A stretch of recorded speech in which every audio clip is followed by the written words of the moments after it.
ರಾಜ್ಯದ ಹಣಕಾಸು ಸಚಿವರು ಆಗಿರುವ ಮುಖ್ಯಮಂತ್ರಿ ಸಿದ್ದರಾಮಯ್ಯ ಶುಕ್ರವಾರ ತಮ್ಮ 15ನೇ ಆಯವ್ಯಯವನ್ನು ವಿಧಾನಸಭೆಯಲ್ಲಿ ಮಂಡಿಸಿದ್ದು, ಉತ್ತರ ಕನ್ನಡ ಜಿಲ್ಲೆಯ ಮಟ್ಟಿಗೆ ಬಜೆಟ್ ಮಿಶ್ರ ಪ್ರತಿಕ್ರಿಯೆ ವ್ಯಕ್ತವಾಗಿದೆ. ಜಿಲ್ಲೆಯ ನಿರೀಕ್ಷೆಗಳು ಬಜೆಟ್ನಲ್ಲಿ ಈಡೇರಿಲ್ಲ ಎನ್ನುವ ಅಭಿಪ್ರಾಯ ವ್ಯಕ್ತವಾಗಿದೆ. ರಾಜ್ಯ ಬಜೆಟ್ ಬಗ್ಗೆ ಉತ್ತರ ಕನ್ನಡ ಜಿಲ್ಲೆಯ ಜನರ ಪ್ರತಿಕ್ರಿಯೆ ಏನು ಎನ್ನುವುದರ ಬಗ್ಗೆ ಕರಾವಳಿ ಮುಂಜಾವು ಡಿಜಿಟಲ್ ಅಭಿಪ್ರಾಯ ಸಂಗ್ರಹಿಸಲು ಮುಂದಾಗಿದ್ದು, ಈ ಬಗ್ಗೆ ನಾನಾ ಕ್ಷೇತ್ರದ ಪ್ರಮುಖರು ತಮ್ಮ ಅಭಿಪ್ರಾಯ ಹೇಗೆ ವ್ಯಕ್ತಪಡಿಸಿದ್ದಾರೆ ಎನ್ನುವುದನ್ನು ನೋಡೋಣ ಬನ್ನಿ.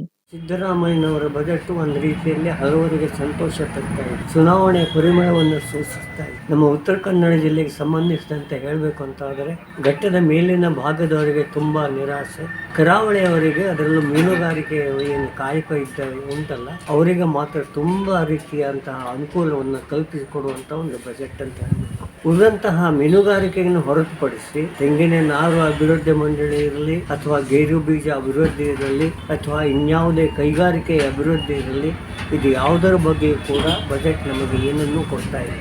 ಸಾಕಷ್ಟು ಬಾರಿ ನಮ್ಮ ಉತ್ತರ ಕನ್ನಡದಲ್ಲಿ ಒಂದು ಸ್ಪೆಷಾಲಿಟಿ ಆಸ್ಪತ್ರೆ ಬೇಕು ಅಂತ ಹೇಳಿ ಹೋರಾಟ ಮಾಡಿದರೂ ಕೂಡ ಅದಕ್ಕೆ ಸ್ಪಂದನೆ ನೀಡುವಂಥ ಕೆಲಸವನ್ನು ಈ ಬಜೆಟ್ನಲ್ಲಿ ಮಾಡಿಲ್ಲ. ಜೊತೆಯಲ್ಲಿ ವಿಮಾನ ನಿಲ್ದಾಣದ ಬಗ್ಗೆ ಏನು ಭೂಮಿ ಬೇಕೋ ಆ ಭೂಮಿಯನ್ನು ಎಕ್ವೈರ್ ಮಾಡಲಿಕ್ಕೆ ಕೂಡ ಒಂದು ಹಣಕಾಸಿನ ಚಿಂತನೆಯನ್ನು ಮಾಡಬೇಕಿತ್ತು, ಅದು ಮಾಡಿಲ್ಲ.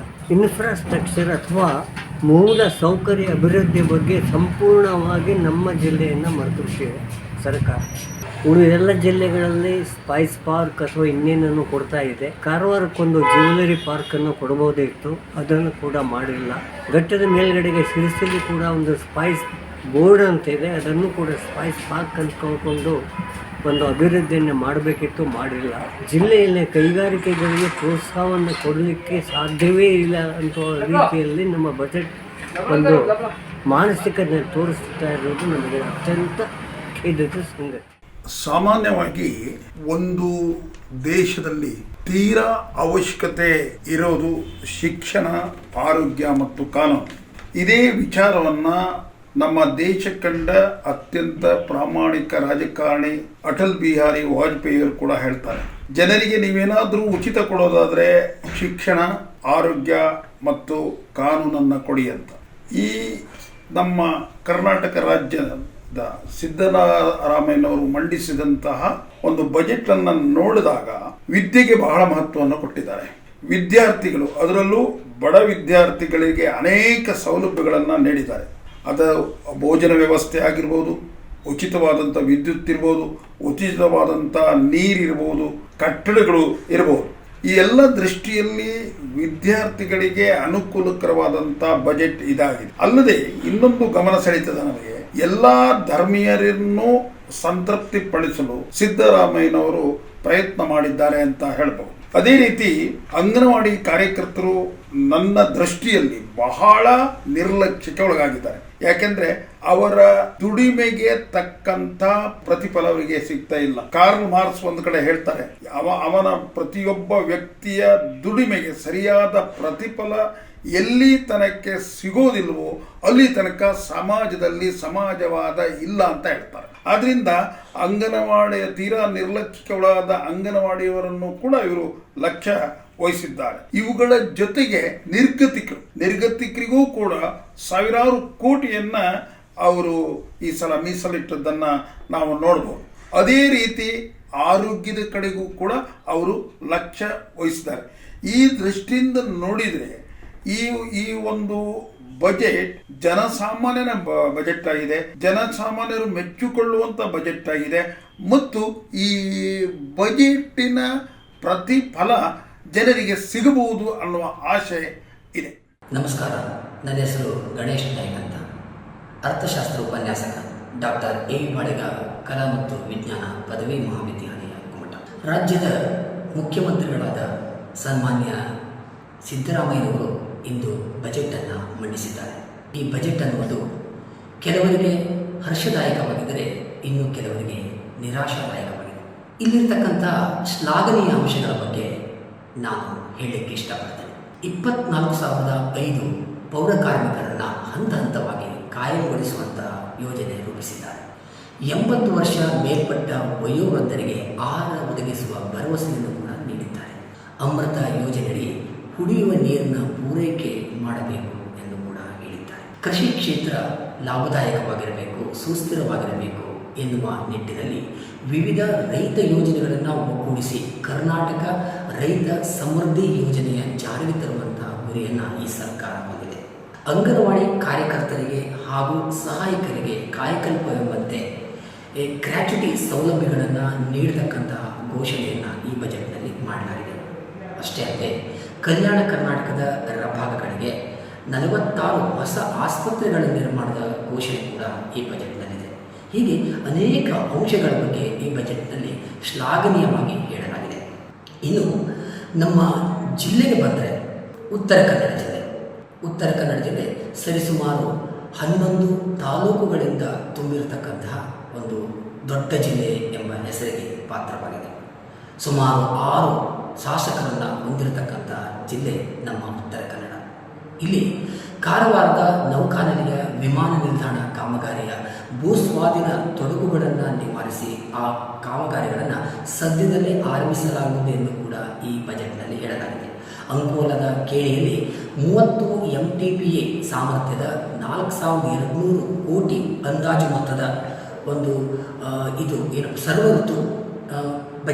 ಸರ್ವಋತು ಬಂದರ್ನ ಒಂದು ಸಾರ್ವಜನಿಕ ಸಹಭಾಗಿತ್ವದಲ್ಲಿ ನಿರ್ಮಾಣ ಮಾಡಬೇಕು ಎಂಬುದಾಗಿ ಕೂಡ ಹೇಳಲಾಗಿದೆ. ಹೊನ್ನಾವರದ ಮುಂಕಿಯ ಕಾಸರಗೋಡಿನಲ್ಲಿ ಮೀನುಗಾರಿಕಾ ಸಂಶೋಧನಾ ಕೇಂದ್ರದ ಸ್ಥಾಪನೆ ಬಗ್ಗೆಯೂ ಕೂಡ ಹೇಳಲಾಗಿದೆ. ಭಟ್ಕಳ ತಾಲೂಕಿನ ಮುಂಕಿಯ ಮುರುಡೇಶ್ವರದಲ್ಲಿ ಸುಸಜ್ಜಿತವಾಗಿರ್ತಕ್ಕಂಥ ಮೀನುಗಾರಿಕಾ ಹೊಸ ಬಂದರು ನಿರ್ಮಾಣ ಬಗ್ಗೆ ಕೂಡ ಹೇಳಲಾಗಿದೆ. ಒಟ್ಟಿನಲ್ಲಿ ಮೀನುಗಾರಿಕೆಯ ಬಗ್ಗೆ ಹೆಚ್ಚಿನ ಒತ್ತನ್ನು ಈ ಒಂದು ನಮ್ಮ ಜಿಲ್ಲೆಗೆ ನೀಡಲಾಗಿದೆ. ಇನ್ನು ಉತ್ತರ ಕನ್ನಡ ಜಿಲ್ಲೆಯಲ್ಲಿ ಹೇಳಬೇಕಂತಂದರೆ ಮಲ್ಟಿ ಸ್ಪೆಷಾಲಿಟಿ ಹಾಸ್ಪಿಟಲ್ ಬಹುಜನರ ನಿರೀಕ್ಷಿತವಾಗಿರ್ತಕ್ಕಂಥ ಕನಸು. ಆ ಕನಸಿಗೆ ಇಂದು ಮರೀಚಿಕೆಯಾಗುವ ಸಂದರ್ಭ. ಯಾಕಂದರೆ ಹಲವಾರು ಹೋರಾಟಗಳ ತರುವಾಯ ಹಿಂದಿನ ಬಜೆಟ್ನಲ್ಲಿ ಆ ಒಂದು ಮಲ್ಟಿ ಸ್ಪೆಷಾಲಿಟಿ ಹಾಸ್ಪಿಟಲ್ ಘೋಷಣೆ ಆಗುವ ನಿರೀಕ್ಷೆ ಇದೆ. ಆದರೆ ಉತ್ತರ ಕನ್ನಡಿಗ ಎಲ್ಲ ಸಮಸ್ತ ಜನರಿಗೂ ಇದು ನಿರಾಶೆಯಾಗಿದೆ ಅಂತ ಹೇಳಲಿಕ್ಕೆ ಇಷ್ಟಪಡ್ತೇನೆ. ಅದಷ್ಟೇ ಅಲ್ಲ, ಇನ್ನು ಅಂಗನವಾಡಿ ಕಾರ್ಯಕರ್ತರಿಗೆ ಬಂದಾಗ ಅಥವಾ ಸಹಾಯಕರಿಗೆ ಕಾಯಕಲ್ಪ ಎಂಬಂತೆ ಅನೇಕ ಗ್ರ್ಯಾಚ್ಯುಟಿ ಯೋಜನೆಗಳ ಬಗ್ಗೆ ಜಾರಿಗೆ ತಂದಿದೆ ಅಂತ ಹೇಳಿದೆ ಈ ಸರ್ಕಾರ. ಆದರೆ ನಮ್ಮ ಪದವಿ ಕಾಲೇಜುಗಳಲ್ಲಿ, ಸರ್ಕಾರಿ ಪದವಿ ಪ್ರಥಮ ದರ್ಜೆ ಕಾಲೇಜುಗಳಲ್ಲಿ ಅತಿಥಿ ಉಪನ್ಯಾಸಕನಾಗಿ ದುಡಿಯುತ್ತಿರತಕ್ಕಂತಹ ಉಪನ್ಯಾಸಕರು ಸರಿಸುಮಾರು 45 ದಿನಗಳ ಮುಷ್ಕರವನ್ನು ನಿರತರಾಗಿದ್ದರು. ಆ ಮುಷ್ಕರಕ್ಕೆ ಸ್ಪಂದಿಸಿದ ಸರ್ಕಾರ ಹಲವಾರು ಭರವಸೆಗಳನ್ನು ಕೂಡ ನೀಡಿತ್ತು. ಆದರೆ ಆ ಭರವಸೆಗಳನ್ನು ಒಂದು ಕಿಂಚಿತ್ತೂ ಕೂಡ ಈ ಬಜೆಟ್ನಲ್ಲಿ ಏನನ್ನೂ ಕೂಡ ಹೇಳದಿರುವುದು ವಿಷಾದನೀಯಕರವಾಗಿರ್ತಕ್ಕಂಥ ಸಂಗತಿ. ಒಟ್ಟಿನಲ್ಲಿ ಈ ಬಜೆಟ್ ಜನಪರ, ಕೆಲವರಿಗೆ ಇದು ಹರ್ಷದಾಯಕವಾಗಿದ್ದರೂ ಕೂಡ ಇದು ಏನಪ್ಪ ಅಂತಂದರೆ ಅನೇಕ ಜನರಿಗೆ ನಿರಾಶಾದಾಯಕವಾಗಿದೆ ಅಂತ ಹೇಳಲಿಕ್ಕೆ ಇಷ್ಟಪಡ್ತೇನೆ. ಇವತ್ತು ಕರ್ನಾಟಕ ರಾಜ್ಯ ಬಜೆಟ್ ಅಭಿವೃದ್ಧಿ ಪರವಾಗಿದೆ ಅಂತ ಅನ್ನಿಸ್ತದೆ ನನಗೆ. ಎಲ್ಲ ಕ್ಷೇತ್ರಗಳಿಗೂ ಅದನ್ನು ಕವರ್ ಮಾಡಿ ಶ್ರೀ ಸಿದ್ದರಾಮಯ್ಯನವರು 15ನೇ ಬಜೆಟನ್ನು ಮಂಡಿಸಿ ಒಂದು ರೆಕಾರ್ಡ್ ಮಾಡಿದ್ದಾರೆ ಅಂತ ಹೇಳ್ಬೋದು. ಕೃಷಿಗೆ ಭಾಳ ಒತ್ತನ್ನು ಕೊಟ್ಟಿದ್ದಾರೆ. ಈ 2022-23ನೇ ವರ್ಷದಲ್ಲಿ ಭಾಳ ಬರ ಅನುಭವಿಸಿದ್ರಿಂದ ಕೃಷಿಕರು ಬಹಳ ಕಷ್ಟದಲ್ಲಿದ್ದಾರೆ. ಅವರಿಗೆ ಅನೇಕ ಕಾರ್ಯಕ್ರಮಗಳನ್ನು ಇಟ್ಕೊಂಡಿದ್ದಾರೆ. ರೈತ ಸಮೃದ್ಧಿ ಯೋಜನೆ, ಕರ್ನಾಟಕ ರೈತ ಸಮೃದ್ಧಿ ಯೋಜನೆ ಅಂತೇಳಿ ಅದನ್ನು ಕಾರ್ಯಗತಗೊಳಿಸಲಿಕ್ಕೆ ಕಷ್ಟಪಟ್ಟು ಮಾಡ್ತಾ ಇದ್ದಾರೆ. ಇದರಿಂದ ಬೇರೆ ಬೇರೆ ಪಶುಸಂಗೋಪನೆ ಮತ್ತು ಉಳಿದ ವೃತ್ತಿಗಳಲ್ಲೂ ಅವರು ವೃತ್ತಿಪರರಾಗಿ ಕೃಷಿಯನ್ನು ಅಭಿವೃದ್ಧಿಪಡಿಸಲಿಕ್ಕೆ ಅನುಕೂಲ ಆಗ್ತದೆ ಅಂತ ಅನಿಸ್ತದೆ. ಮಿಲ್ಲೆಟ್ ಯೋಜನೆ ಅಂತ ಹೇಳಿ ಸಿರಿಧಾನ್ಯ ಮಾರಾಟ, ಇದರ ಬಗ್ಗೆ ಅವರು ಮತ್ತು ಅದರ ಒಂದು ಮಳಿಗೆಗಳನ್ನು ಮಾಡಲಿಕ್ಕೆ ಒಂದು ಅವಕಾಶ ಮಾಡಿಕೊಡ್ತಾ ಇದ್ದಾರೆ. ಶಿಕ್ಷಣ ಕ್ಷೇತ್ರದಲ್ಲೂ ಅಷ್ಟೇ CSRನಲ್ಲಿ ಕರ್ನಾಟಕ ಪಬ್ಲಿಕ್ ಸ್ಕೂಲ್ ಅಂತ ಹೇಳಿ ಪ್ರತಿ ಜಿಲ್ಲೆಯಲ್ಲೂ ಸ್ಥಾಪನೆ ಮಾಡಲಿಕ್ಕೆ ಒಂದು ಹೊಸ ಕಾರ್ಯಕ್ರಮವನ್ನು ಇಟ್ಕೊಂಡಿದ್ದಾರೆ. ಇದರಿಂದ ಸರ್ಕಾರಿ ಶಾಲಾ ಕಾಲೇಜುಗಳು ಉತ್ತಮ ಗುಣಮಟ್ಟದ ಶಿಕ್ಷಣವನ್ನು ನೀಡಿ ಮಕ್ಕಳಿಗೆ ಅನುಕೂಲವಾಗುವಂತೆ ಮಾಡ್ತದೆ ಅಂತ ಅನ್ನಿಸ್ತಾ ಇದೆ. ಹಾಗೆ ಮೀನುಗಾರಿಕೆಗೆ ಆದ್ಯತೆ ಕೊಟ್ಟಿದ್ದಾರೆ. ನಮ್ಮ ಉತ್ತರ ಕನ್ನಡ ಜಿಲ್ಲೆ ಮತ್ತು ದಕ್ಷಿಣ ಕನ್ನಡ ಜಿಲ್ಲೆ 360 ಕಿಲೋಮೀಟರ್ ಉದ್ದದ ಕೋಸ್ಟಲ್ ಬೆಲ್ಟ್ಗೆ ಅಭಿವೃದ್ಧಿ ಆಗಲಿಕ್ಕೆ ಅನೇಕ ಕಾರ್ಯಕ್ರಮಗಳನ್ನು ಹಮ್ಮಿಕೊಂಡಿದ್ದಾರೆ. ಒಟ್ಟಿನಲ್ಲಿ ಇದು ಅಭಿವೃದ್ಧಿ ಪರ ಬಜೆಟ್. ಆದರೆ ಇದೇ ರೀತಿ ಸರ್ಕಾರಿ ಶಾಲಾ ಕಾಲೇಜುಗಳಿಗೆ ಒತ್ತು ಕೊಟ್ಟಂತೆ ಈ ಉಳಿದ ಕಾಯಂ ಅಥವಾ ಉಳಿದ ಶಾಲಾ ಕಾಲೇಜುಗಳಿಗೂ, ಅದು ಖಾಸಗಿ ಕಾಲೇಜ್ ಇರ್ಬೋದು, ಶಾಲೆ ಇರ್ಬೋದು, ಅದಕ್ಕೂ ಒತ್ತು ಕೊಡಬೇಕಾಗಿತ್ತು. ಇಂಥ ಕಾರ್ಯಕ್ರಮ ಮುಂದೆ ಹಮ್ಮಿಕೊಳ್ತಾರೆ ಅಂತ ಹೇಳಿದರೆ ನಮಸ್ಕಾರ. ಬಜೆಟ್ ಮಂಡನೆಯಲ್ಲಿ 15 ಪ್ರಯತ್ನಗಳ ಪರಿಣಿತಿ ಪಡೆದ ಮಾನ್ಯ ಮುಖ್ಯಮಂತ್ರಿಗಳು ಅಳೆದು ತೂಗಿ ಬಹಳ ಸುಧಾರಿತ ಮತ್ತು ಪರಿಷ್ಕೃತ ಬಜೆಟ್ ನೀಡಿದ್ದಾರೆ. ಹಾಗೆ ನೋಡಿದ್ರೆ ಈ ಬಜೆಟ್ ಬಹಳ ಒಳ್ಳೆಯದಿದೆ ಎನ್ನಲು ಹಲವು ಕಾರಣಗಳಿವೆಯಾದರೂ ನಮ್ಮ ಜಿಲ್ಲೆಯ ಬಹುನಿರೀಕ್ಷೆಯ ಬಹು ಸೌಲಭ್ಯದ ಆಸ್ಪತ್ರೆ ಇನ್ನೂ ಮರೀಚಿಕೆಯಾಗಿ ಉಳಿದಿದ್ದು ಎದ್ದು ಕಾಣುತ್ತದೆ. ಸಣ್ಣ ಕೈಗಾರಿಕೋದ್ಯಮಕ್ಕೆ ಹೆಚ್ಚಿನ ಚೈತನ್ಯ ಸಿಗಬೇಕಿತ್ತು ಅನಿಸುತ್ತದೆ. ಆದರೆ ನಮ್ಮ ಕರಾವಳಿಯ ಮೀನುಗಾರಿಕಾ ವಲಯಕ್ಕೆ ಒಳ್ಳೆಯ ಕೊಡುಗೆ ದಕ್ಕಿದೆ. ಪ್ರವಾಸೋದ್ಯಮ ಪರವಾಗಿಲ್ಲ. ಒಟ್ಟಾರೆಯಾಗಿ ಸಕಲರ ದೃಷ್ಟಿಯಲ್ಲಿ ನೋಡುವುದಾದರೆ ಸರ್ವರಿಗೂ ಸಮಪಾಲು, ಸರ್ವರಿಗೂ ಸಮಬಾಳು ಎನ್ನುವಂತೆ ಸರ್ವರಿಗೂ ಒಪ್ಪಿಗೆಯಾಗುವ ಯೋಜನೆಗಳನ್ನು ಹಾಕಿಕೊಂಡ ಜನಪ್ರಿಯ ಬಜೆಟ್ ಇದು ಎನ್ನುವುದನ್ನು ನಾನು ಒಪ್ಪಿಕೊಳ್ಳದಿರಲು ಆಗುವುದಿಲ್ಲ. ಇವತ್ತು ಸಿದ್ದರಾಮಯ್ಯನವರು ಬಜೆಟನ್ನು ಮಂಡಿಸಿದ್ದಾರೆ. ಅತ್ಯಂತ ಹೆಚ್ಚು ಬಜೆಟನ್ನು ಮಂಡಿಸಿದ ವ್ಯಕ್ತಿಗಳಲ್ಲಿ ಸಿದ್ದರಾಮಯ್ಯನವರು ಪ್ರಥಮರಾಗಿದ್ದಾರೆ. 15 ಸಲ ಬಜೆಟನ್ನು ಮಂಡಿಸಿ ಜನರ ಗಮನವನ್ನು ಸೆಳೆದಿದ್ದಾರೆ. 3.21 ಲಕ್ಷ ಕೋಟಿಯಷ್ಟು ಈ ಬಜೆಟಿನ ಹಣದ ಗಾತ್ರ. ಸಿದ್ದರಾಮಯ್ಯನವರು ಎಲ್ಲ ಕ್ಷೇತ್ರಗಳಿಗೆ ಸರಿಸಮಾನವಾಗಿ ಈ ಬಜೆಟನ್ನು ಹಂಚಿ ಜನರ ವಿಶ್ವಾಸವನ್ನು ಗಳಿಸಿಕೊಂಡಿದ್ದಾರೆ. ಹಾಗೆ ನಮ್ಮ ಕೋಸ್ಟಲ್ ಏರಿಯಾಕ್ಕೂ ಕೂಡ, ನಮ್ಮ ಕಾರವಾರ ಜಿಲ್ಲೆಗೂ ಕೂಡ ಹಲವು ಕೊಡುಗೆಗಳನ್ನು ನೀಡಿದ್ದಾರೆ. ಅದಕ್ಕೆ ಮುಖ್ಯವಾಗಿ ಮೀನುಗಾರಿಕೆಗೆ ಅತ್ಯಂತ ಒತ್ತನ್ನು ನೀಡಿದ್ದಾರೆ. 3,000 ಕೋಟಿಯಷ್ಟು ಹಣವನ್ನು ನಮ್ಮ ಮೀನುಗಾರಿಕಾ ಅಭಿವೃದ್ಧಿಗೆ ಮೀಸಲಾಗಿ ಇಟ್ಟಿದ್ದಾರೆ. ಹೊನ್ನಾವರದ ಮುರುಡೇಶ್ವರದಲ್ಲಿ ಅತಿ ದೊಡ್ಡ ಮೀನು ಬಂದರುಗಳನ್ನು ನಿರ್ಮಾಣ ಮಾಡುವುದಾಗಿ ಘೋಷಣೆಯನ್ನು ಮಾಡಿದ್ದಾರೆ. ಹಾಗೆ ಮಂಕಿಯಲ್ಲಿ ಸಂಶೋಧನಾ ಕೇಂದ್ರವನ್ನು, ಮೀನುಗಾರಿಕಾ ಸಂಶೋಧನಾ ಕೇಂದ್ರವನ್ನು ಸ್ಥಾಪಿಸುವುದಾಗಿಯೂ ಕೂಡ ಬಜೆಟ್ನಲ್ಲಿ ಪ್ರಸ್ತಾಪವನ್ನು ನಮ್ಮ ಸಿದ್ದರಾಮಯ್ಯನವರು ಮಾಡಿದ್ದಾರೆ. ಅದಲ್ಲದೆ ಅಂತಾರಾಷ್ಟ್ರೀಯ ಮಟ್ಟದ ಅತ್ಯಂತ ದೊಡ್ಡ ಬಂದರನ್ನು ಹೊನ್ನಾವರ ಭಾಗದಲ್ಲಿ ನಿರ್ಮಾಣ ಮಾಡುವುದಾಗಿ ಸಿದ್ದರಾಮಯ್ಯನವರು ಘೋಷಣೆ ಮಾಡಿದ್ದಾರೆ. ಅದಕ್ಕೆ 3,048 ಕೋಟಿಗಳಷ್ಟು ಅಂದರೆ ಟೆಂಡರನ್ನು ಅಂತಾರಾಷ್ಟ್ರೀಯ ಮಟ್ಟದಲ್ಲಿ ಕರೆಯಲಾಗಿದೆ. ಹಾಗೆ ಮೀನುಗಾರರ ಕುಟುಂಬಗಳಿಗೆ 10,000 ಕುಟುಂಬಗಳಿಗೆ ಮನೆ ಕಟ್ಟಿಸಿಕೊಡೋದಾಗಿ ಕೂಡ ಘೋಷಣೆಯಾಗಿದೆ. ಅದರ ಜೊತೆಯಲ್ಲಿ ಮೀನುಗಾರರಿಗೆ ತೊಂದರೆ ಆಗಿರ್ತಕ್ಕಂಥ ಸಂದರ್ಭದಲ್ಲಿ ಅವರಿಗೆ ಅನುಕೂಲ ಆಗುವ ದೃಷ್ಟಿಯಲ್ಲಿ 7 ಕೋಟಿ ರೂಪಾಯಿಯ ಒಂದು ಆಂಬ್ಯುಲೆನ್ಸನ್ನು ಕೂಡ ನಿರ್ಮಾಣ ಕೊಳ್ಳಲಾಗ್ತಾ ಇದೆ. ಅದರ ಜೊತೆಯಲ್ಲಿ ಅಲ್ಲಿ ಹೂಳು ತುಂಬಿಕೊಂಡಿರ್ತದೋ ಕಾರವಾರದಿಂದ ಮಲ್ಪಿಯವರೆಗೆ ಅಥವಾ ಮಂಗಳೂರುವರೆಗೆ ಅಲ್ಲಿವರೆಗೆ ಹೂಳನ್ನು ಎತ್ತುವುದಾಗಿಯೂ ಕೂಡ ನಮ್ಮ ಸಿದ್ದರಾಮಯ್ಯ ಬಜೆಟ್ನಲ್ಲಿ ಘೋಷಣೆ ಆಗಿದೆ. ಹಾಗೆ ಈಗ ನಮ್ಮ ಅಂಕೋಲಾದಲ್ಲಿ ಏನು ವಿಮಾನ ನಿಲ್ದಾಣ ಏನು ಪ್ರಾರಂಭವಾಗಬೇಕಿತ್ತು ಅತ್ಯಂತ ಶೀಘ್ರದಲ್ಲಿ ಮಾಡುವುದಾಗಿ ಹೇಳಿದ್ದಾರೆ. ಅದರ ಜೊತೆಯಲ್ಲಿ ಏನು ಪರಿಹಾರ ಕೊಡಬೇಕು ಅದಕ್ಕೂ ಕೂಡ ಪರಿಹಾರವನ್ನು ಅತಿ ಶೀಘ್ರದಲ್ಲಿ ಕೊಡುವುದಾಗಿ ಹೆಚ್ಚಿನ ಮಟ್ಟದಲ್ಲಿ ಕೊಡುವುದಾಗಿ ಕೂಡ ಘೋಷಣೆ ಮಾಡಿದ್ದಾರೆ. ಹಾಗೆ ವೈದ್ಯಕೀಯ ಸೌಲಭ್ಯಗಳನ್ನು ಹೆಚ್ಚಿಸುವುದಾಗಿಯೂ ನಮ್ಮ ಸಿದ್ದರಾಮಯ್ಯನವರ ಬಜೆಟ್ನಲ್ಲಿ ಘೋಷಣೆಯಾಗಿದೆ. ಹಾಗೆ ಟೂರಿಸಂಗೂ ಕೂಡ ಅತ್ಯಂತ ಒತ್ತನ್ನು ಕೊಟ್ಟಿದ್ದಾರೆ. ಇಕೋ ಟೂರಿಸಮನ್ನು ಮಾಡುವುದಾಗಿ ಹೇಳಿದ್ದಾರೆ. ಮತ್ತು ಅದಲ್ಲದೆ ಗೌರ್ಮೆಂಟಿನ ಸಹಾಯದಿಂದ ಲಾಜಿಂಗ್ಗಳನ್ನು, ರೆಸಾರ್ಟ್ಗಳನ್ನು ಮಾಡುವುದಾಗಿ ಅವರು ಹೇಳಿದ್ದಾರೆ. ದಾಂಡೇಲಿ ಮತ್ತು ಕಬಿನಿ ಅಂತ ಪ್ರದೇಶಗಳಲ್ಲಿ ಇದಕ್ಕೆ ಹೆಚ್ಚು ಒತ್ತು ಕೊಡುವುದಾಗಿ ಕೂಡ ಪ್ರಸ್ತಾಪವನ್ನು ನಮ್ಮ ಸಿದ್ದರಾಮಯ್ಯನವರು ಇವತ್ತು ಬಜೆಟ್ನಲ್ಲಿ ಮಾಡಿದ್ದಾರೆ. ಅದರ ಜೊತೆಯಲ್ಲಿ ಅಂಗನವಾಡಿ ಇವರಿಗೆ ಸ್ಮಾರ್ಟ್ಫೋನ್ ಕೊಡುವುದಾಗಿಯೂ ಕೂಡ ಹೇಳಿದ್ದಾರೆ. ಅದಲ್ಲದೆ ಪತ್ರಕರ್ತರಿಗೆ, ಗ್ರಾಮೀಣ ಪ್ರದೇಶದಲ್ಲಿರುವಂಥ ಪತ್ರಕರ್ತರಿಗೆ ಬಸ್ ಫ್ರೀ ಮಾಡುವಂಥ ಯೋಜನೆಯನ್ನು ಕೂಡ ಕಲ್ಪಿಸುತ್ತೇವೆ ಅಂತ ಹೇಳಿದ್ದಾರೆ. ಹಲವಾರು ಯೋಜನೆಗಳನ್ನು ನಮ್ಮ ಭಾಗಕ್ಕೆ ನೀಡಿದ್ದಾರೆ. ನಮಗೆ ಅತ್ಯಂತ ಸಂತೋಷ ಆಗ್ತಾಯಿದೆ. ಈ ಬಜೆಟನ್ನು ನಮ್ಮ ಉತ್ತರ ಕನ್ನಡ ಜಿಲ್ಲೆ ಸ್ವಾಗತಿಸಿದೆ ಅಂತ ನಾನು ನಂಬಿದ್ದೇನೆ. ನಮಸ್ಕಾರ. ಸನ್ಮಾನ್ಯ ಮುಖ್ಯಮಂತ್ರಿ ಸಿದ್ದರಾಮಯ್ಯನವರು ಇವತ್ತು ಕರ್ನಾಟಕದ ಒಂದು ಬೃಹತ್ ಆಗಿರುವಂತಹ ಒಂದು ದಾಖಲೆ ಅಂತೇಳಿ ಹೇಳಿರುವಂತಹ ಒಂದು ಬಜೆಟ್ ಮಂಡನೆ ಮಾಡಿದ್ದಾರೆ. 3,71,000 ಕೋಟಿಯಷ್ಟು ಒಂದು ಬೃಹತ್ವಾದಂತಹ ಮೊತ್ತ ಕರ್ನಾಟಕದ ಇತಿಹಾಸದಲ್ಲೇ ಪ್ರಪ್ರಥಮ ಅಂತೇಳಿ ಹೇಳ್ಬೋದು. ಆದರೆ ಬಜೆಟಿನಲ್ಲಿ ಒಂದು ವಿಶೇಷ ಏನಂತೇಳಿ ಕೇಳಿದ್ರೆ ಗ್ರೋತಿಗೆ ಮಹತ್ವವನ್ನು ಕೊಟ್ಟಿದ್ದಾರೆ. ವಿಶೇಷವಾಗಿ ಮಹತ್ವವನ್ನು ಕೊಟ್ಟಿರೋದು ಯಾವುದು ಕೇಳಿದ್ರೆ ಆದ್ಯತಾ ವಲಯಕ್ಕೆ, ಕೃಷಿ ವಲಯಕ್ಕೆ ಮತ್ತು ಗ್ರಾಮೀಣ ವಿಕಾಸದ ವಲಯಕ್ಕೆ ತುಂಬಾ ಮಹತ್ವವನ್ನು ಕೊಟ್ಟಿದ್ದಾರೆ ಅಂತೇಳಿ ಹೇಳ್ಬೋದು. ಮುಖ್ಯವಾದಂತ ವಿಚಾರ ಅಂತೇಳಿ ಹೇಳಿದ್ರೆ 6,688 ಕೋಟಿ ರೂಪಾಯಿನ ಕೃಷಿ ವಲಯಕ್ಕೆ ಅವರು ಏನು ಇಟ್ಟಿದಾರಲ್ಲ, ಕೃಷಿಯ ಚಟುವಟಿಕೆಗಳಾಗಲಿ, ಕೃಷಿಗೆ ಸಂಬಂಧಪಟ್ಟಂತದ್ದಾಗಲಿ, ಅದರಲ್ಲಿ ಬರುವಂತ ರೇಷ್ಮೆ ಇರಲಿ, ಬೇರೆ ಬೇರೆ ಎಲ್ಲವುದ್ರ ವಿಚಾರದಲ್ಲಿಯೂ ಕೂಡ ಅವರು ತಮ್ಮದಾಗಿರುವಂತಹ ಅಭಿವೃದ್ಧಿಯ ಪರವಾದಂತ ಚಿಂತನೆಯನ್ನ ಇಲ್ಲಿ ಕಾಣಬಹುದಾಗಿದೆ. ಎರಡನೇದಾಗಂತ ಒಂದು ವಿಷಯ, ಉತ್ತರ ಕನ್ನಡದವರಾಗಿ ನನಗೆ ಇಲ್ಲಿ ಹೇಳಬೇಕಾದದ್ದು ಏನು ಕೇಳಿದ್ರೆ ಕಾಸರಗೋಡು ಅಥವಾ ಮಂಕಿಯಲ್ಲಿ ಒಂದು ಬೃಹತ್ತಾದಂತ ಒಂದು ಬಂದರವನ್ನ ಮುರುಡೇಶ್ವರದಲ್ಲಿ ಅಥವಾ ಭಟ್ಕಳ ಅಥವಾ ಮುರುಡೇಶ್ವರದಲ್ಲಿ ಮೀನುಗಾರಿಕೆ ಸಂಶೋಧನೆಯನ್ನ ಮಾಡುವ ಮೂಲಕವಾಗಿ ಕೈಗಾರೀಕರಣಕ್ಕೆ ಒತ್ತನ್ನು ಕೊಡ್ತಾ ಇದ್ದಾರೆ. ಇನ್ನು ಎಲ್ಲದಕ್ಕಿಂತ ಮುಖ್ಯವಾಗಿ ಅವರ ಆ ಕನಸಾಗಿರುವಂತಹ ಗ್ಯಾರಂಟಿ ಸ್ಕೀಮ್ 52,000 ಕೋಟಿ ರೂಪಾಯಿ ಅಲರ್ಟ್ ಆಗಿದೆ. ಸೊ ಅವರ ಈ ಎಲ್ಲದರಲ್ಲಿ ಒಂದು ವಿಚಾರ ಮಾಡಬೇಕಾದ್ರೆ ಒಂದು ಗ್ರೋತಿನ ಲಕ್ಷ್ಯವನ್ನು ಇಟ್ಟುಕೊಂಡು ಜಾಣತನದಿಂದ ತನ್ನ ಗ್ಯಾರಂಟಿ ಸ್ಕೀಮ್ ಅನ್ನು ಇಂಪ್ಲಿಮೆಂಟ್ ಮಾಡಬೇಕು. ಆದರೆ ಗ್ರೋತ್ ಕೂಡ ಇರಬೇಕು ಎನ್ನುವಂತ ರೀತಿಯಲ್ಲಿ ಮಿಕ್ಸ್ಚರ್ ಮಾಡಿರುವಂತದ್ದನ್ನು ಇಲ್ಲಿ ಕಾಣಿಸಬಹುದು. ಯಾಕೆಂದ್ರೆ ಸಾಂಪ್ರದಾಯಿಕವಾಗಿರುವಂತಹ ಈ ಯಾವುದು ಎನರ್ಜಿ ಸ್ಕೀಮಿಗೆ ಅವರು ಹಣವನ್ನ ಇಟ್ಟಿರುವುದಂತಾಗಲಿ, ವಿಜಯಪುರದಂತಹ ಬರಗಾಲ ಪೀಡಿತ ಪ್ರದೇಶಕ್ಕೆ ಕೊಟ್ಟಿರುವಂತಹ ಸೌಲಭ್ಯಗಳಾಗಲಿ, ಇವೆಲ್ಲವನ್ನ ಗಮನಿಸಿದಾಗ ಎಷ್ಟರಂದ್ರೆ ಇವತ್ತು ಅಕ್ಯೂಟ್ ಶಾರ್ಟೇಜ್ ಆದಂತಹ ಒಂದು ಹಣಕಾಸಿನ ಸಂಪನ್ಮೂಲವನ್ನ ಅವರು ಎದುರಿಸ್ತಾ ಇದ್ದಾರೆ.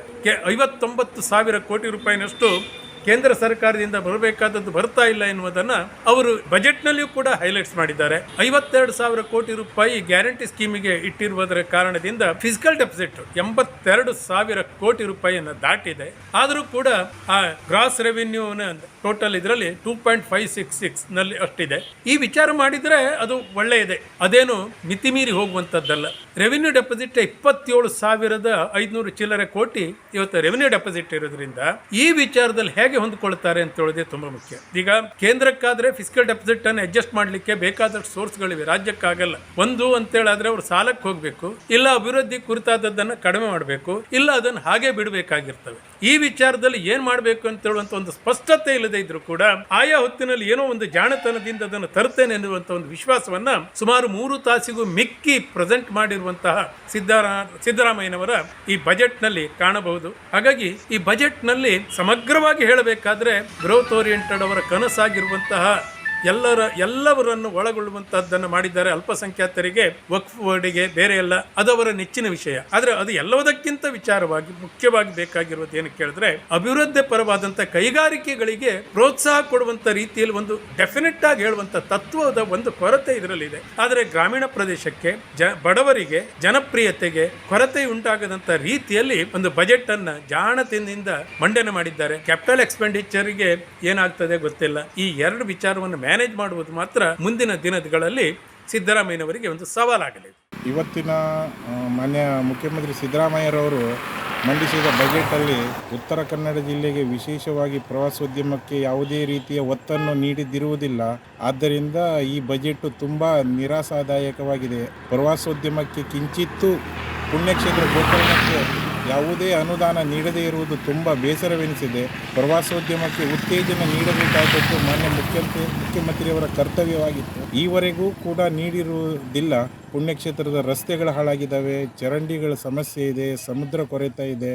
ಅವೆಲ್ಲವನ್ನು ಗಮನಿಸಿ ಹೆಚ್ಚಿನ ಅನುದಾನವನ್ನು ಪುಣ್ಯಕ್ಷೇತ್ರಕ್ಕೆ ನೀಡಬೇಕಾಗಿತ್ತು. ಮುಂದಾದರೂ ನೀಡ್ತಾರೆ ಎನ್ನುವ ನಿರೀಕ್ಷೆಯಲ್ಲಿ ಇದ್ದೇವೆ. ಆಗೋದ್ರಿಂದ ಮೀನುಗಾರರಿಗೆ ತುಂಬ ಸಂತೋಷವಾಯಿತು. ಇವತ್ತೇ ಹೊರಬಂದಾಗುವ ಪ್ರಯೋಜನಗಳೇನೆಂದರೆ ಅಲೆಗಳ ಟೈಮಲ್ಲಿ ನಾವು ಬೇರೆ ಬೇರೆ ಹೊನ್ನಾವರ, ಹಳ್ಳುಕೋಡಿ, ಭಟ್ಕಳ ಬಂದರಕ್ಕೆಲ್ಲ ಹೋಗ್ತಾ ಇದ್ದೀವಿ. ಈ ಹೊರಬಂದರು ಆಗೋದ್ರಿಂದ ನಮಗೆ ಮುರುಡೇಶ್ವರದಲ್ಲಿ ಭಾಳ ತುಂಬ ಅನುಕೂಲವಾಯಿತು. ಮತ್ತು ಮೀನಿನ ರೇಟ್ಗಳು ತುಂಬ ಕಡಿಮೆ ಬರ್ತಾಯಿತ್ತು. ಇಲ್ಲಿ ವಾಹನಗಳೆಲ್ಲ ಬರ್ತಾ ಇರಲಾಗಿತ್ತು. ಬ್ರೇಕ್ ವಾಟರ್ ಆಗೋದ್ರಿಂದ ಮೀನುಗಾರರಿಗೆ ಭಾಳ ಸಂತೋಷವಾಗಿದೆ. ಮತ್ತು ಬ್ರೇಕ್ ವಾಟರ್ ಆಗುವ ಪ್ರಯೋಜನಗಳೇನೆಂದರೆ ಹೊರಗಡೆ ನಾವು ಭಟ್ಕಳ, ಹೊನ್ನಾವರ ಮತ್ತು ಹಳ್ಳುಕೋಡಿಗೆಲ್ಲ ಹೋಗ್ತಾಯಿದ್ರು ದೊಡ್ಡ ದೊಡ್ಡ ದೋಣಿಗಳು. ಇಲ್ಲಿ ಎಳಿಲಿಕ್ಕೆ ಆಗೋದಿಲ್ಲ ಆಗದ ಕಾರಣದಿಂದ ಬೇರೆ ಬೇರೆ ಹೋಗ್ತಾಯಿದ್ರು. ಬ್ರೇಕ್ ವಾಟರ್ ಆಗೋದ್ರಿಂದ ಇದು ತುಂಬ ನಮಗೆ ಅನುಕೂಲವಾಯಿತು. ಬ್ರೇಕ್ ವಾಟರ್ ಆಗೋದ್ರಿಂದ ಮೀನುಗಾರರಿಗೆ ಸಣ್ಣ ಪುಟ್ಟ ದೋಣಿಗಳಿಗೆ, ದೊಡ್ಡ ದೋಣಿಗಳಿಗೆಲ್ಲ ಎಳಿಲಿಕ್ಕೆ ಆಗ್ತಾ ಇಲ್ಲ ಆಗಿತ್ತು. ಬ್ರೇಕ್ ವಾಟರ್ ಆಗೋದ್ರಿಂದ ನಮಗೆ ಅಲ್ಲೇ ನೀರಲ್ಲೇ ಇಡಲಿಕ್ಕೆ ಭಾಳ ಸಂತೋಷ ಆಯಿತು. ಜಾಗ ಕೂಡ ಇಲ್ಲಿ ಕಮ್ಮಿ ಜಾಗ ಇತ್ತು ಮುರುಡೇಶ್ವರದ ದೋಣಿ ಇಡಲಿಕ್ಕೆ. ಹೀಗೆ ಬ್ರೇಕ್ ವಾಟರ್ ಇದರಿಂದ ತುಂಬ ದೋಣಿ ಇಡಲಿಕ್ಕೆ ಮತ್ತು ಪಾತಿ ಇಡಲಿಕ್ಕೆ ಇದೆ. ಸುಮಾರು 400ರಿಂದ 500 ದೋಣಿಗಳಿದೆ. ಪಾತಿಗಳು 700ರಿಂದ 800 ಪಾತಿಗಳಿದೆ, ಪಾತಿ ದೋಣಿಗಳು. ಇದನ್ನೆಲ್ಲ ಇಡಲಿಕ್ಕೆ ಜಾಗ ತುಂಬ ಕಡಿಮೆ ಇರೋದ್ರಿಂದ ಇನ್ನು ಮುಂದೆ ದಿನಗಳಲ್ಲಿ ಬ್ರೇಕ್ ವಾಟರ್ ಆಗೋದ್ರಿಂದ ಅಲ್ಲೇ ಇಡಲಿಕ್ಕೆ ನಮಗೆ ತುಂಬ ಅನುಕೂಲ ಆಯಿತು.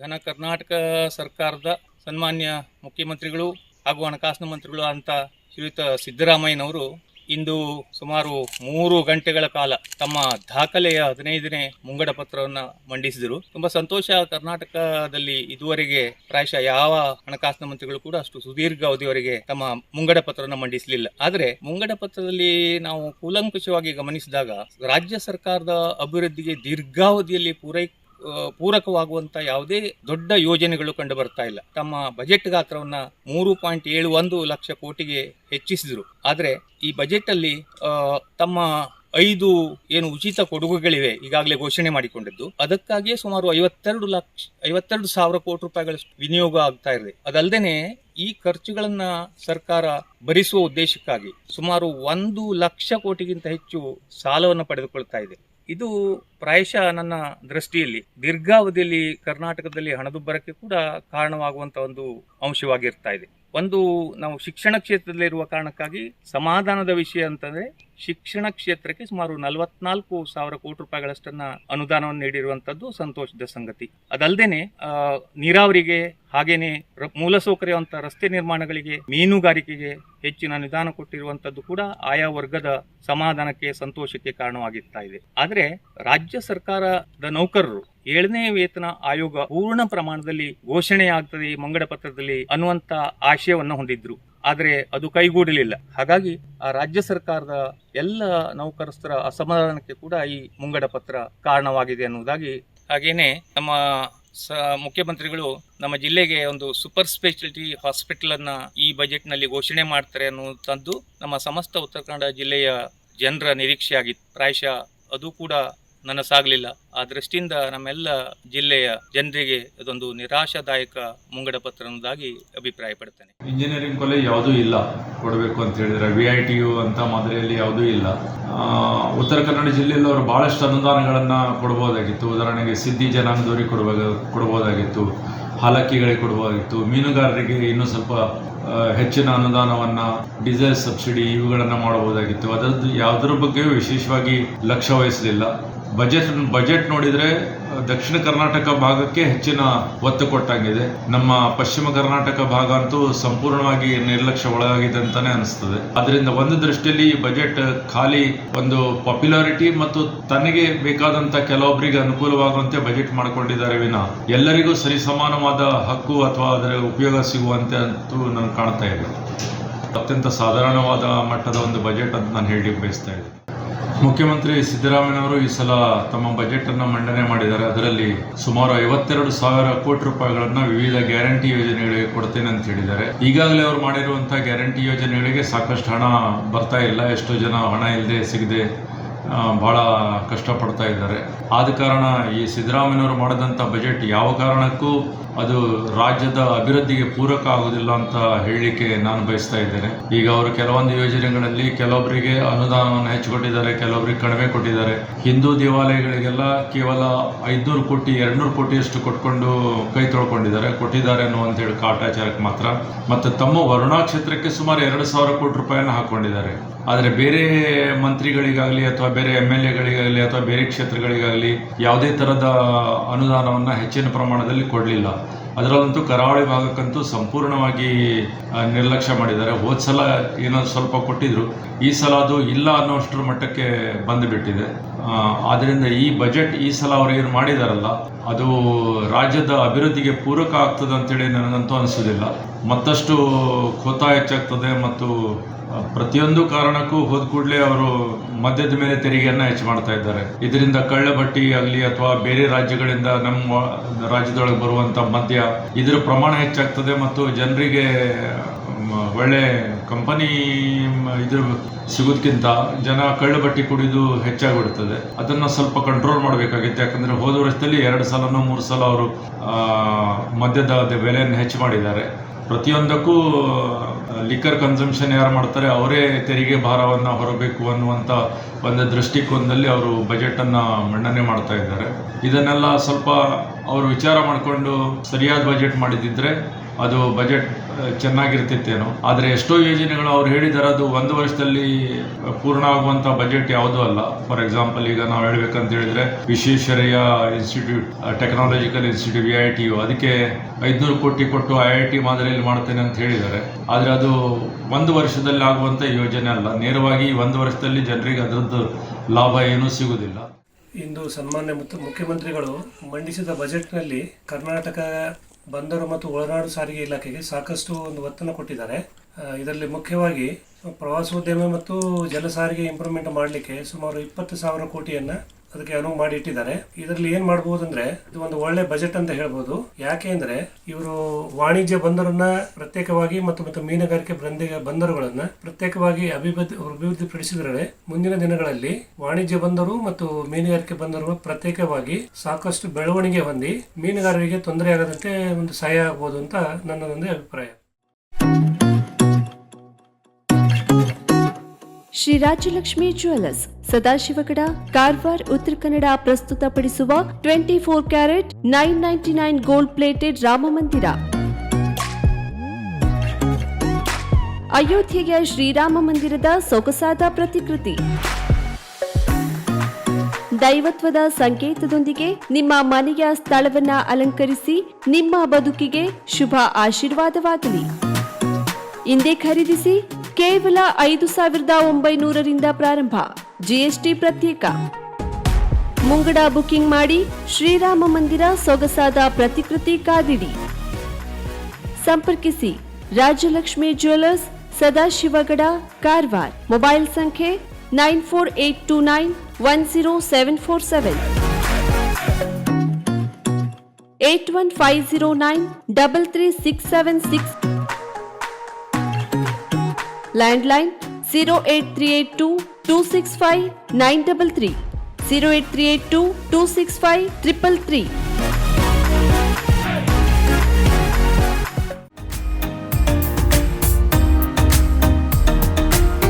ಮಿಲನ್ ಎಂಟರ್ಪ್ರೈಸಸ್ ಬೃಹತ್ ಎಲೆಕ್ಟ್ರಾನಿಕ್ ಹಾಗೂ ಫರ್ನಿಚರ್ ಮಳಿಗೆ. ಉತ್ತರ ಕನ್ನಡ ಜಿಲ್ಲೆಯಲ್ಲೇ ಅತಿ ಹೆಚ್ಚು ಮಳಿಗೆಗಳನ್ನು ಹೊಂದಿರುವ, ಅತಿ ಹೆಚ್ಚು ಸಂತೃಪ್ತ ಗ್ರಾಹಕರನ್ನ ಹೊಂದಿರುವ ಮೂಲಕ ಹೆಗ್ಗಳಿಕೆಗೆ ಪಾತ್ರವಾಗಿರುವ ಏಕೈಕ ಸಂಸ್ಥೆ ಮಿಲನ್ ಎಂಟರ್ಪ್ರೈಸಸ್. ನಮ್ಮ ಮಳಿಗೆಗಳಲ್ಲಿ ಪ್ರಸಿದ್ಧ ಕಂಪನಿಗಳ electronic refrigerator, washing machine, LED TV, ಎಸಿಗಳು ಲಭ್ಯ. ಭಾರತದ ಕರಾವಳಿ ಹವಾಮಾನಕ್ಕೆ ಹೊಂದಿಕೊಳ್ಳುವ ನಂಬರ್ 1 ಬ್ರ್ಯಾಂಡ್ ಆದ ಗೋದ್ರೇಜ್ ಕಂಪನಿಯ ಕಪಾಟು, ಆಫೀಸ್ ಟೇಬಲ್, ಆಫೀಸ್ ಚೇರ್, ಬ್ಯಾಂಕ್ಗಳಿಗೆ ಹಾಗೂ ಚಿನ್ನದ ಅಂಗಡಿಗಳಿಗೆ ಬೇಕಾಗುವ ಸೇಫ್ ಲಾಕರ್ಗಳು ಅತಿ ಕಡಿಮೆ ಬೆಲೆಯಲ್ಲಿ ಲಭ್ಯವಿದೆ. Teak wood sofa set, wooden dining table ಹಾಗೂ ಗ್ರಾಹಕರಿಗೆ ಬೇಕಾಗುವ ಅಳತೆಯಲ್ಲಿ ನಿಮ್ಮ ಮನೆಗೆ ಹೊಂದಿಕೊಳ್ಳುವ ಹಾಗೆ ಫರ್ನಿಚರ್ ಗಳನ್ನ ಮಾಡಿಕೊಡಲಾಗುವುದು. ಕಸ್ಟಮೈಸ್ಡ್ ಕಿಚನ್, ವಾರ್ಡ್ರೋಬ್ ಗಳನ್ನ ಅತಿ ಹೆಚ್ಚು ವರ್ಷಗಳ ಕಾಲ ಬಾಳಿಕೆ ಬರುವ ಹಾಗೆ ವಾರಂಟಿಯೊಂದಿಗೆ ಮಾಡಿಕೊಡಲಾಗುವುದು. ನಮ್ಮಲ್ಲಿ ಡ್ಯೂರಾಫ್ಲೆಕ್ಸ್, ಗೋದ್ರೇಜ್ ಕಂಪನಿಯ memory foam mattress, orthopedic mattress, spring ಮ್ಯಾಟ್ರೆಸ್ಗಳು ಕಡಿಮೆ ಬೆಲೆಯಲ್ಲಿ ಲಭ್ಯ.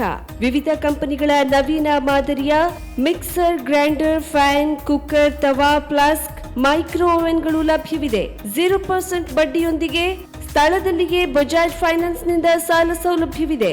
ಮಿಲನ್ ಎಂಟರ್ಪ್ರೈಸಸ್ ನಲ್ಲಿ ಖರೀದಿ ಮಾಡುವ ಗ್ರಾಹಕರಿಗೆ ಡಿಸ್ಕೌಂಟ್ ಮತ್ತು ಗಿಫ್ಟ್ ಜೊತೆಗೆ ಪ್ರತಿ 2,000 ರೂಪಾಯಿಗಳ ಖರೀದಿಗೆ ಒಂದು ಬಂಪರ್ ಲಕ್ಕಿ ಡ್ರಾ ಕೂಪನ್ ನೀಡಲಾಗುವುದು. ಈ ಲಕ್ಕಿ ಡ್ರಾನಲ್ಲಿ 7 ಲಕ್ಷದವರೆಗೆ ಬಹುಮಾನ ಗೆಲ್ಲುವ ಅವಕಾಶ ನಿಮ್ಮದಾಗಿರುತ್ತದೆ.